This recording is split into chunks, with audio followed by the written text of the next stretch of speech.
Welcome back to all our Auburn recruiting junkies. We are back, believe it or not, to talk about the 2025 football class and an addition on the offensive side of the ball. So we're going to give you the quick facts that you need to know about this individual and, of course, what it means for him and for Auburn football.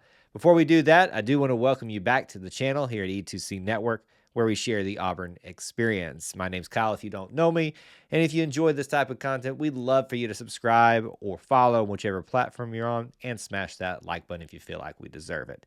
Let's get into it. We have a 2025 edition, which felt like maybe a surreal thing, seeing as how the early quote-unquote signing period went for the 2025 class with all of those individuals being signed in that class. But we ain't done yet, because we're talking about on the offensive side of the ball at the running back position, a hometown kid coming in. Omar Mabson will now officially be part of the 2025 class for the Auburn Tigers before supposed February dates out there for signing day to make that official. Now, he is obviously a hometown kid, which is the biggest story out of all this. And you got to love taking care of that. It's literally in your backyard. You got a chance to snag one from literally in your backyard, you take that opportunity, and that seems to be the case with Omar Mabson. Some quick facts for you about him, other than where he's from and how that's significant, is some of his measurables. He's listed approximately 5'9", 200 pounds. Now, some of you are probably going to react to that 5'9" stat, and you're going to be like, well, he's a little bit small, isn't he? Well, and that might be the case in some people's opinions. That doesn't mean he wouldn't be any less of a running back.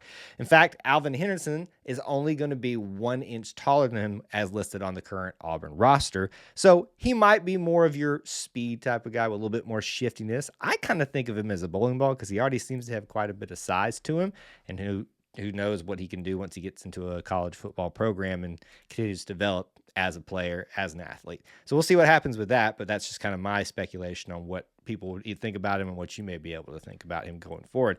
In terms of stats at Auburn High School, remember that, so he is from Auburn, you have 1,515 yards, and this is all in his senior year, 29 touchdowns, and 184 carries. If I did my math correctly, I think that's 8.2, 8.3 per carry. Pretty dang good, isn't it?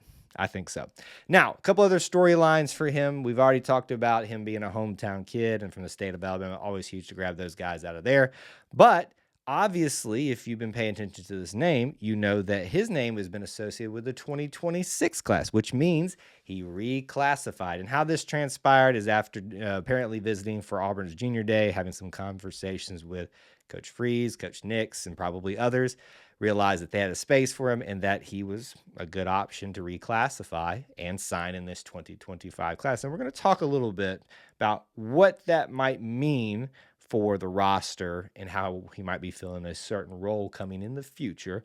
But for now, a guy jumping up from in the backyard all the way up to the 2025 class. It's a pretty significant storyline to start off with. So those are the things that you need to know about him. But let's talk about what it means. We always start with talking about the class. What does this particular commitment at the current time of the commitment mean for the 2025 class? With the class being pretty full, it doesn't mean like the grandest things in the world, but let's talk about the numbers. If my numbers are correct, this is the 26th overall commit in the class, the 12th out of the state of Alabama. Auburn did great in their home state, obviously, in this class. And then it would be the 12th on offense. And at the high school ranks, the 2nd overall running back commit. If you want to throw in that additional 3rd from the transfer portal, we'll be mentioning that in just a second. But those are your numbers for the 2025 class. Now, what does it mean for him, for Auburn, in terms of playing time going forward? You're probably going to look at this room and have some pretty obvious answers. You're expecting Jeremiah Cobb and obviously Damari Alston to be the lead backs going forward next year. You also just brought in Alvin Henderson, and you just had a transfer of Darrell Robinson from UConn coming in, likely the backups behind them. And that doesn't even include some of the guys that are further down the depth chart. So right now, I think it's a very tall hill for him to climb in terms of playing time. But that's not how I'm thinking about this, because while it may be cool if he were able to do that, you might get to see him a lot in the A-Day game, the spring game. I'm wondering if he wasn't convinced and made a good case made to him that you come in, maybe I'm just speculating, by the way, red shirt, develop, And by the time these two major guys that are currently in the lead for playing time here are gone, you're right there in the mix with the guys that are currently here as well. Might how it be works out, I don't know. Just some speculation on my part. Lastly, what does this mean for this class and particularly at this particular position? Obviously, there's still time to continue to fill out the 2025 class if they want to do so. It's already a great class, highly ranked, highly thought of.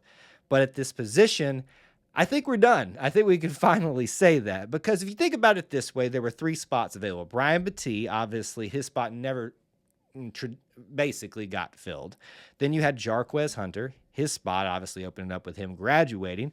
And then if you looked on the roster as it's currently listed on the website, Sean Jackson is no longer listed as a scholarship player there. So that means 3 spots were open. If we break it down this way, Alvin Henderson effectively filled that Brian Battie spot that was open.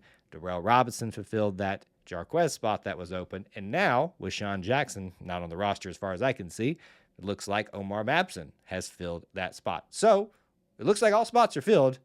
So I think we can say we're done. But you just never know in the recruiting world.